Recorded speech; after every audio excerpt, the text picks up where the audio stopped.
Welcome to A-Level and EP Physics. In today's lesson, we will discuss past paper questions from May June 2025, Paper 1, Variant 1. As always we do, we will discuss these questions in detail so you can improve your conceptual understanding of physics and also you can have better understanding of these exam questions. Let's study together. Let's improve together. Question 6 says a survey's device emits a pulse of light. The light is reflected from a wall 150 meters away. What is the total time taken for the pulse to travel from the device to the wall and then back the device? So simply, first of all, we can imagine this one is device. It is emitting light and the wall is located somewhere here. So the light waves, they will travel from the device to the wall. So we can say this distance is t, and then they will travel back. So this distance also has to be t. So what is the total distance? Total distance is equal to 2. So 2d, and the speed, this is light,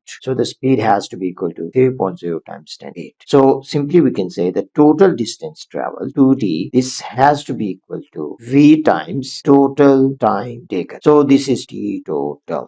We need to find out what is value of t total, the total time. So this will be equal to 2d divided by the speed of light. So we have 2 times 150 meters, and this is divided by 3.0 times 10 to 8 meters per second. So if we solve, we will get 1.0 times 10 to 6 seconds. So this is equal to 1 microsecond. Very important one. What this one is better. This means micro. So it means 1.0 microsecond. So the answer for this one has to be D. Question 7 says, which equation of uniformly accelerated motion can be derived using only the gradient of a velocity time graph? So first of all, simply we can sketch velocity time graph. So this is velocity on y-axis, and here we have time on x-axis. So we can also draw this line here. So let's say the initial velocity is u, and the final velocity we can say this is v. So what this gradient is representing? So the gradient will be equal to delta v by delta t. So we can simply say this is delta v by delta t. So in this case, the final velocity is v, initial velocity is u, and we can say this t is equal to 0. So we can say this time is t, and here t is equal to 0. So simply this means t minus 0, v minus u, and this is divided by t, and delta v by delta t, this is equal to a. So we can say v minus u, this is equal to at. So v is equal to u plus a. So this is the first equation. This equation can be derived only using gradient of velocity time graph. So the answer for this one has C. Question 8 says an object is projected horizontally from a table at time t is equal to 0. The object falls in a uniform gravitational field. A resistance is negative. Graphs P, Q, R, and S are velocity time graphs. Which graph represent the horizontal and vertical components of the velocity of the object? Which two graphs they represent horizontal and vertical components of velocity? So first of all, we need to understand in this case ball is projected horizontal, so it will go somewhat like this. So there is no acceleration along horizontal, so we can say acceleration along horizontal, this is equal to, so it means that Vx has to be constant. So it has initial horizontal velocity, this is u, so it has to constant. So simply we can say Vx has to be equal to constant, and this has to be equal to u. And along vertical, it has acceleration along vertical, and this acceleration is equal to, and this is constant. So we can also say acceleration along vertical, this is equal to d, and this is constant. As acceleration is constant, it means that the gradient of velocity time graph has to be constant. Gradient has to be constant, and initial velocity, very important one, is also equal to 0. So we will say gradient has to be constant, has to be also constant, because gradient will be equal to x. Now if you look at the given options, so this is initial velocity is 0, so it fulfills this requirement. Gradient constant, it fulfills the second requirement as well. So this is representing the vertical of velocity.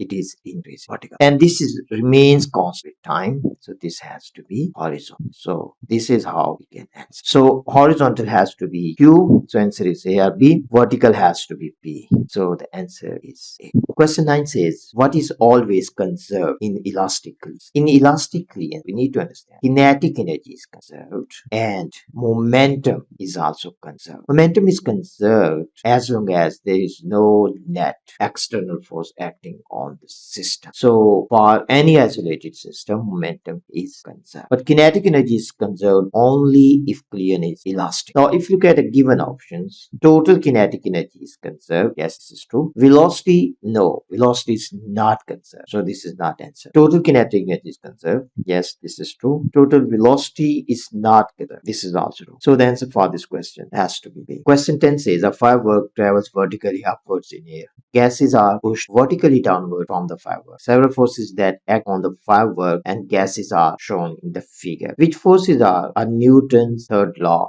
To answer this question, first of all, we need to understand what is Newton's third law. So Newton's third law, there are certain conditions need to be fulfilled. Newton's third law. So we can simply try to understand first of all what is Newton's third law. First thing, forces must have equal magnitudes. So equal magnitude, equal. And second, opposite directions. Two forces which will form a Newton third law pair, they must have equal magnitude and opposite directions, or you can say opposite in directions, and they must act on different objects. So this is act on different objects. And the most important, they must be of same type. For example, pushing force, both of them have to be the pushing forces, they have to be gravitational forces, and so on. Now, if you get given options, air resistance and force on gas. Air resistance, different type of force. Force on gases, different type of force. So it is not possible. Air resistance and thrust, these are also acting on the same object. I mean, air resistance is acting on rocket, thrust is also acting on rocket, so they're acting on the same object. This is also not possible. Force on gases and thrust, yes, force on gases, this is the pushing force by rocket. Pushing force by rocket on gases, you can say on gases. And upthrust is the pushing force by gases on rocket. So these are two same type of forces, they have equal magnitude, they are in opposite direction. So the answer for this question should be C. Thrust and weight, no, they are different type of forces. This is the pushing force, so they are not same type of forces. So this is pushing force and this is the gravitation. So they are not same type of gravitation. No. So this is also not possible answer. So the answer for this question is C. Question 11 says two blocks K and L slide towards each other along a horizontal frictionless surface. The diagram shows the momentum of the two blocks just before they collide. During the plane, the blocks are in contact with each other for a time of 0.084 seconds. After the plane, the blocks separate and block L moves back along its initial path with a momentum of 0.12 kgs meter per second. What is the magnitude of the average force exerted on block L by block A during the plane? Very nice question, conceptual question. You have to be here. Let me explain you first of all. When two bodies collide with each other, so here we have A and here we can draw, this is L, this is block L. So when two bodies collide with each other, they exert the same force on it. Very important one, they exert the same force on each other and they exert force in opposite directions on each other. And also you need to understand time of contact, or we can say time of impact also is the same. Opposite directions, time of contact, same. Very important ones. Time of contact, same force means the magnitude of the force is the same. So if magnitude of the force is the same and time of contact is same, so it means impulse is the same. So we can say as impulse is equal to force times delta T. So impulse is also the same because force is same, time of contact is also the same. So it also tells us that change in momentum is also the same. So the change in momentum of block L and change in momentum of block K is the same. And also the force is the same, time of contact is the same. This time they're asking you to calculate the force exerted on block L by block K. So the force on block L, force on L, block L. That will be equal to the change in momentum of the block divided by time. But this force is also the same for block A, block L as well, on block L by block A. So the force on block A also is the same. So they can give you this data and they can ask you what is the force exerted on block A. But the momentum of block A after collision is not given. So you can also calculate from this given data. So you can calculate force on block L, and that force has the same magnitude as the force on block A. This can be a tricky question next time. Now let me explain you how you can answer. Delta P. So in this case, its momentum is to the left. We can take to the right is positive. This is to the right. So for this question, it is given to us after collision, it moves back. So we can say what is happening to block L after collision. This block go this way, and the momentum of this one is given to us 0.12 kg meter per second. So we will be taking to the right positive, to the right. So if we take to the right positive, so the final momentum we can say E final minus P initial over delta T. T final is 0.12 minus P initial is this one. So this is minus 0.46. Momentum is a vector quantity divided by the time of contact. This is given 0.084. Now if we solve this one, we will get force is equal to 6.9 newtons. So this is the force on L. So this is how you can calculate. These points are very important one. That's the reason I have mentioned these points. So these 4 points, you have to be clear when two bodies, they collide with each other. What is the same? Force is the same. Time of impact is the same. Impulse is the same. Change in momentum is also same. So the answer for this question is same. For question 12, we need to figure out what is the useful output power that must be provided by the pilot to move vertically upwards at a constant speed of 2.5 meters per second. The machine and the pilot mass is given to us. So this is the total mass. And it is also given to us to move this one at constant speed. So it simply means that move at a constant speed, the applied force in upward direction, this has to be equal to mv. So simply we can calculate P, this has to be equal to Fv, and F has to be equal to mg times V. Now simply we can plug in value. M is equal to 120 and G is 9.81 and V is equal to 2.5 meters per second. So if we multiply this one, we will get 2900 watts up to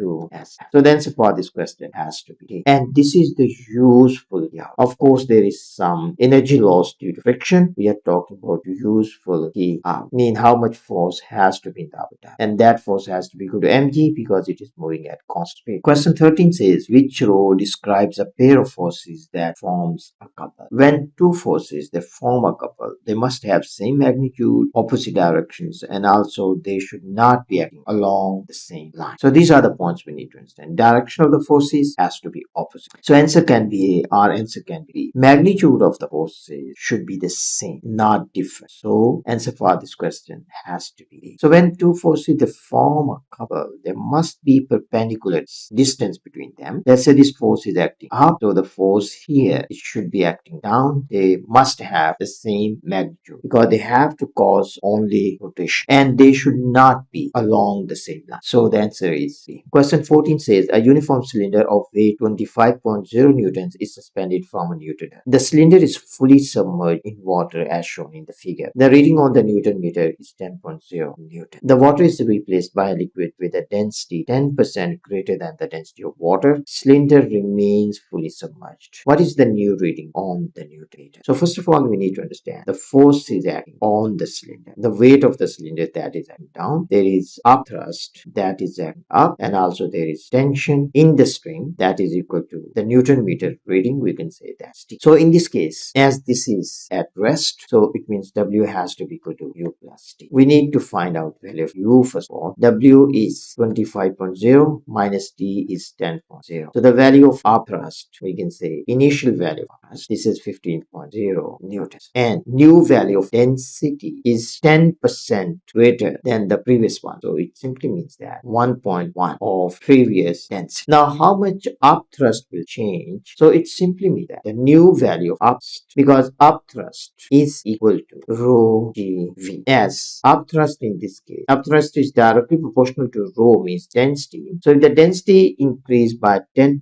up thrust also has to increase by the same amount because these two quantities are directly proportional. So it means this is 1.1 of the previous previous value, that is 15.0. This value, previous value of ours. Now, if you multiply, we will get this is 16.5 Newton. So what is new reading? So we need to find out T. So we can rearrange this equation and we can say T from here will be equal to W minus U, the new value of uplift. So this is new value of tension. So W we have that is equal to 25.0 newtons. New value of upthrust is 16.5. So if we solve it, 8.5. So this is new reading on Newton meter. So the answer for this question should be question 15 says a student balances a 30 centimeters ruler on a full current set at the 15 centimeters mark. She then places a 50 grams mass on the 23 centimeters mark and the 20 grams mass on the 11 centimeters mark as shown in the figure. Which mass should she place on the 7 centimeters mark to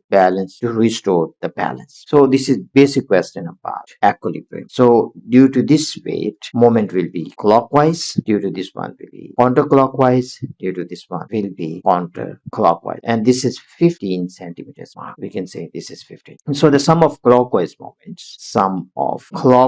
moments has to be equal to sum of counterclockwise moments about the pivot. So we can say about the fulcrum, or fulcrum is about the pivot. So moment due to this one 50 grams. So this is 50 gram mass. I will not multiply with G because G will be cancelled on both sides. And the distance from pivot is 8 centimeters. So this is 8 centimeters. And due to 20 grams, this will be 20G multiplied by 5 centimeters, 5.0 centimeters. So this will be 4 because this is 11. So this one has to be 4. So this is 4.0 centimeters plus due to this one. We don't know the mass. We can simply say that is M times. So the distance will be 8 because this is 7, this is 15. So this is 8.0 centimeters. Now in this case, you can also see here centimeters on both sides. This will be cancelled. And now if we solve for the mass, our answer will be in grams. So this will be equal to 40 grams. So the answer for this question should be B. So this is how you can figure. You don't need to multiply with G because it will be cancelled. You also no need to convert these units into kilograms because the final answer you need is in grams.